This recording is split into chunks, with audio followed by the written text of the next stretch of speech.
So I always loved to build things from the very early age with Lego, with Fisher Technic, all the toys. And so I think I was always destined to build robots because the opportunity to solve a problem with a machine. The movie Star Wars, like many people, inspired me about robots. But unlike most people, my favorite robot wasn't R2-D2 or C-3PO. It was a small, the little robot, car. the black car, because it was useful. It led the stormtroopers to the destination, and best of all, I could imagine how I could build that robot. And you know, it's grown, but in the last couple of years, it really has started to accelerate. And today,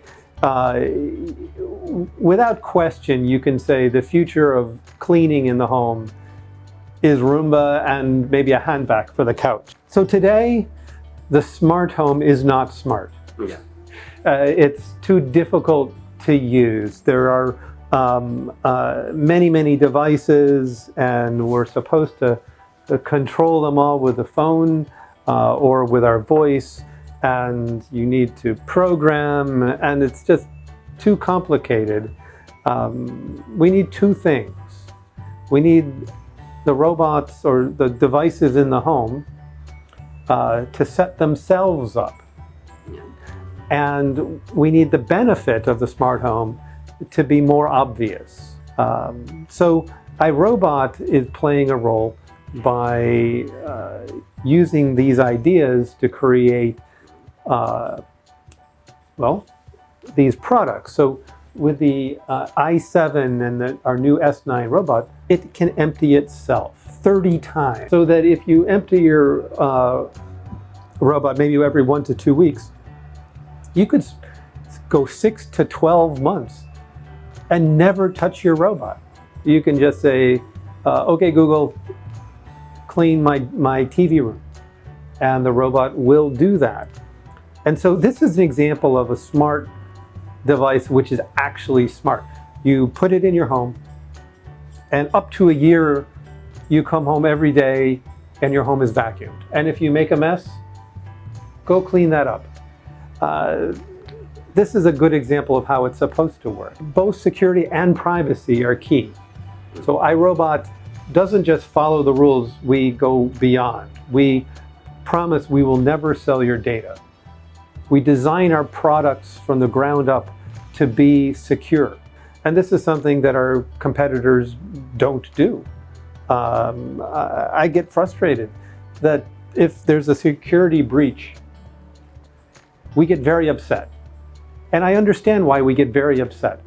But the next day, consumers go out and buy the cheapest thing with no attention to whether the company they're buying it from will commit to their privacy. And I think this is a problem. And so iRobot is committed to doing it right. I don't believe that robots need legs. But in the future, robots will have arms. It's an interesting question. Why don't we have robots with arms today?